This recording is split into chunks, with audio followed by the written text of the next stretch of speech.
ప్రభాస్ కథానాయకుడిగా సుజిత్ దర్శకత్వంలో రూపొందుతున్న చిత్రం సాహో. భారీ బడ్జెట్తో యువి క్రియేషన్ సంస్థ ఈ సినిమాను నిర్మిస్తుంది. ఇప్పటికే ఈ చిత్ర షూటింగ్ ప్రారంభం కాగా ఆగస్టులో ప్రభాస్ చిత్రీకరణలో పాల్గొనబోతున్నాడు.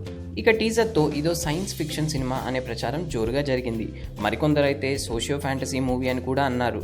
అయితే ఇటీవల ఈ విషయంపై క్లారిటీ ఇచ్చే ప్రయత్నం చేశాడు ప్రభాస్. ఇది భారీ యాక్షన్ ఎంటర్టైనర్ మాత్రమేనని ప్రభాస్ అసలు విషయం చెప్పాడు. బాహుబలి వంటి భారీ విజయంతో వస్తున్న ప్రభాస్ నుంచి రాబోతున్న చిత్రం కావడంతో సాహో సినిమాపై భారీ అంచనాలు నెలకొన్నాయి. పైగా దక్షిణాది భాషలతో పాటు హిందీలోనూ విడుదల చేయబోతున్నారు. కేవలం ఒక యాక్షన్ ఎంటర్టైనర్తో ఇంతమంది ప్రేక్షకులను సంతృప్తిపరచడం కష్టమే. ప్రభాస్ ప్రస్తుతం ఈ విషయంపై తీవ్ర ఒత్తిడిని ఎదుర్కొంటున్నాడట. అయితే హాలీవుడ్ స్థాయిని అందుకునే పోరాట సన్నివేశాలు ఈ సినిమాను అందరికీ చేరువ చేస్తాయనే భరోసాగా ఉన్నాడు ప్రభాస్. ఇక ఈ సినిమాలో ప్రభాస్కు సంబంధించి ఇప్పటికే పలు ఫొటోస్ సోషల్ మీడియాలో సందడి చేస్తున్నాయి. అయితే వీటిలో ఏది సాహో అసలు గెటప్ అనేది తెలియడం లేదు. దీంతో ఆగస్టు 15న ప్రభాస్ గెటప్కు సంబంధించిన పోస్టర్ను విడుదల చేయబోతున్నట్లు తెలుస్తుంది. మరి ప్రభాస్ ఫైనల్ లుక్ ఎలా ఉండబోతుందో తెలియాలంటే ఆగస్టు 15 వరకు ఆగాల్సిందే.